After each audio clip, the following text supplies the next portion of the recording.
नमस्ते, good evening Bharat के सभी साथियों को।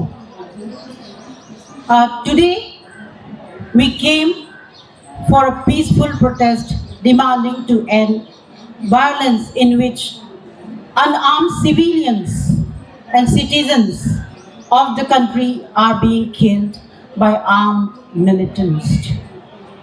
Is it cookie militants? Let the evidence and let the actions answer to the people of Manipur by the government of India.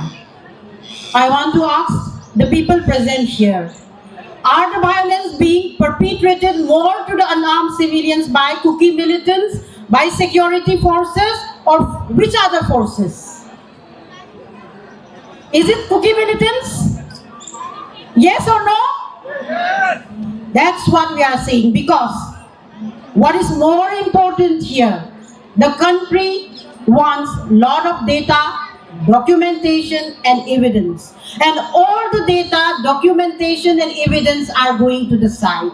Today as a citizen of India and a citizen of Manipur, as per this data, documentation and evidence, we are saying this.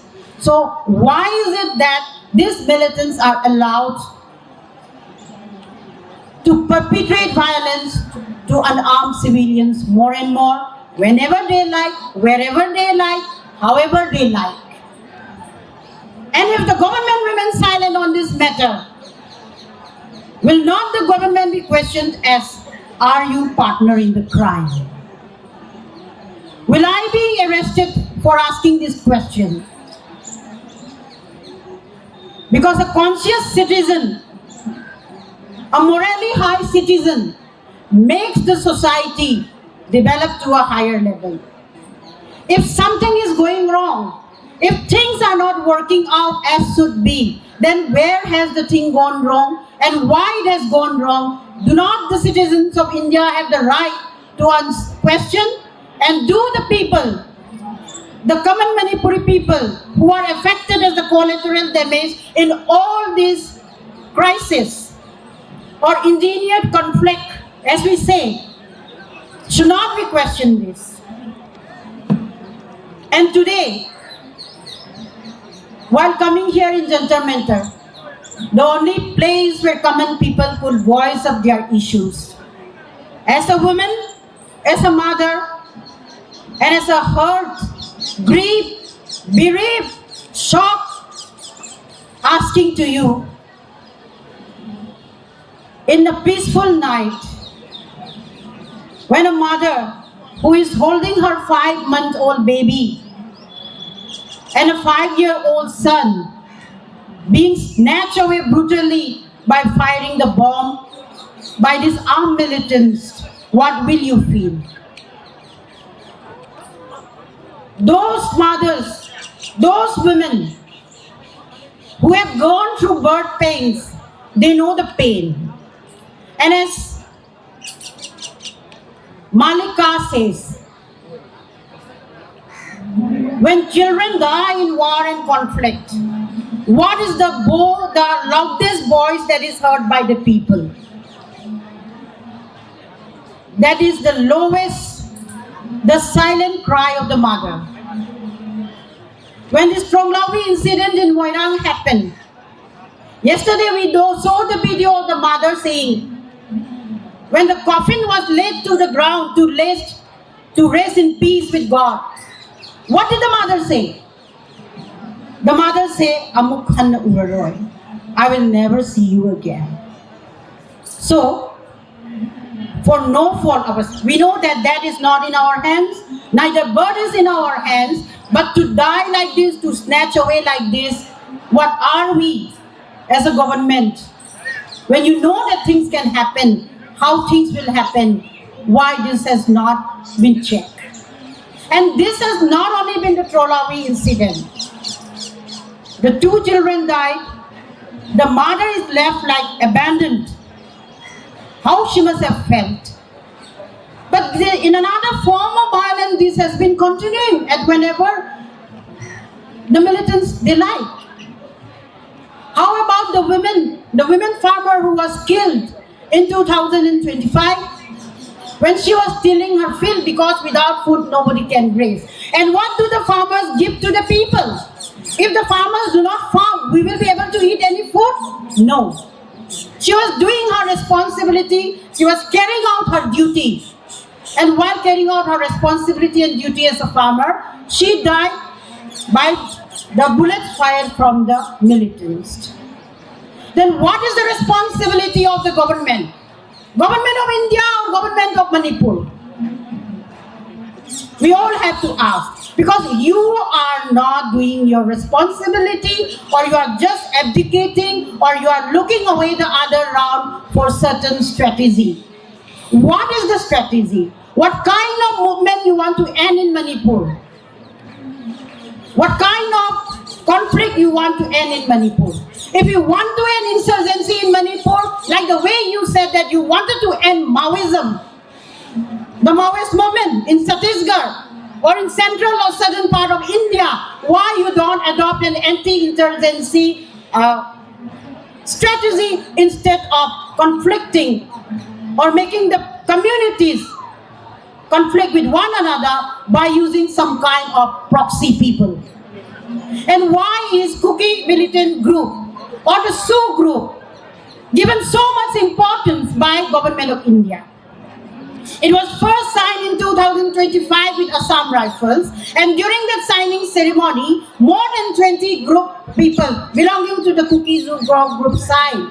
And ZRA, whose founder was former member of parliament of Myanmar, a Myanmarese citizen, was there. And why did India government sign a suspension of operation agreement with a Myanmar-based military or militant group? This will make eyebrows raised among the citizens, among the diplomats, among the intelligence. 2008, a tripartite agreement was signed, because government of India, government of Manipur included. But are the agreements under Sioux being checked by the government of India? Why is it that rupees 3,000 is allowed to be collected from every vehicle that passed through the national highway by Kuki militants? They also got a stipend of rupees 6,000 from the government of India, paid through the Ministry of Home Affairs from the taxpayers' money.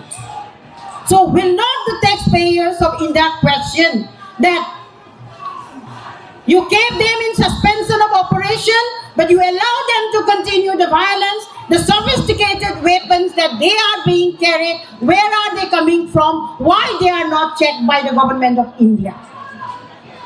Do you know that the Indian Reserve Battalion, which was camped there in Moreh, the SDPO, Sri Anand Chintham, who was killed, in his killing was involved from the Kuki National Army Group, KNFP also, and NIA. While making this arrest, it was revealed.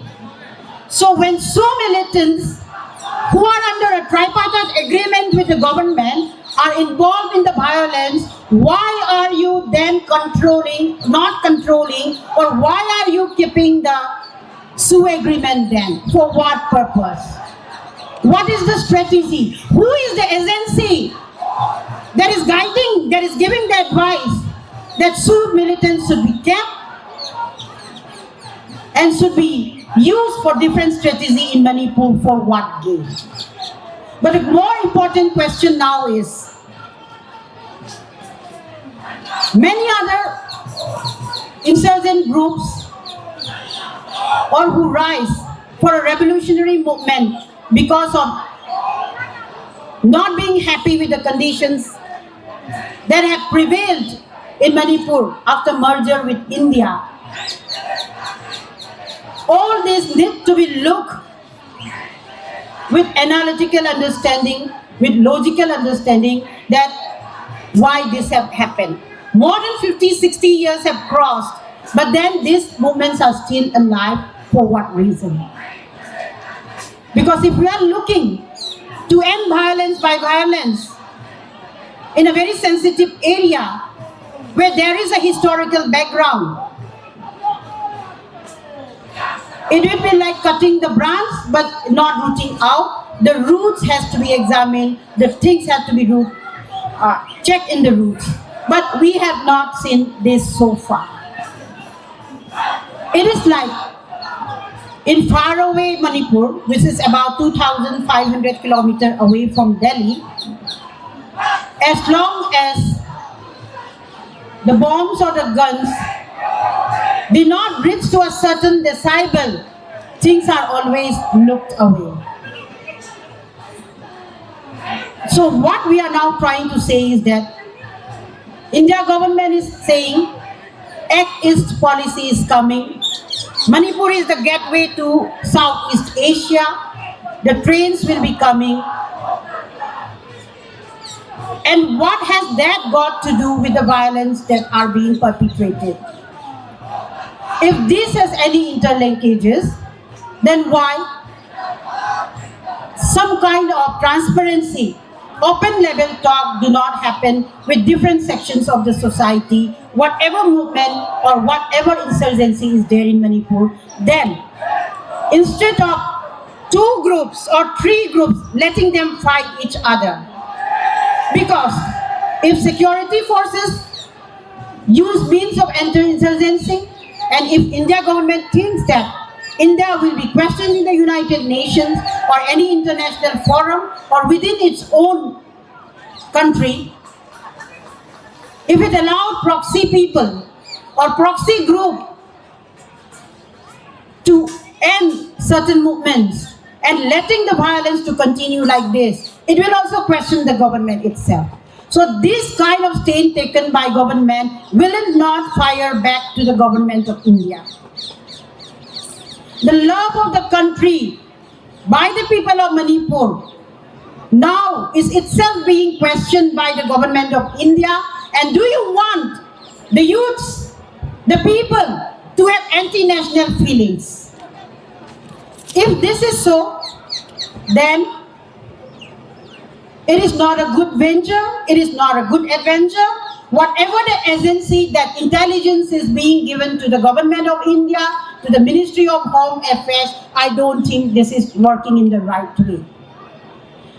If you wanted to test the people, how far you can resist till we achieve our strategy,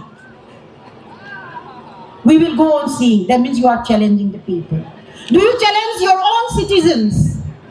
And what will you gain out of it? This is something that we have to think. So, recently also, April 30th, that India government had a talk with Sioux militants. There's some camps being shifted from here and there. It is like a merry-go-round. Do you know that the whole Imphal Valley has been surrounded by camps of Kuki militants and nearby the camps of Central Security Forces?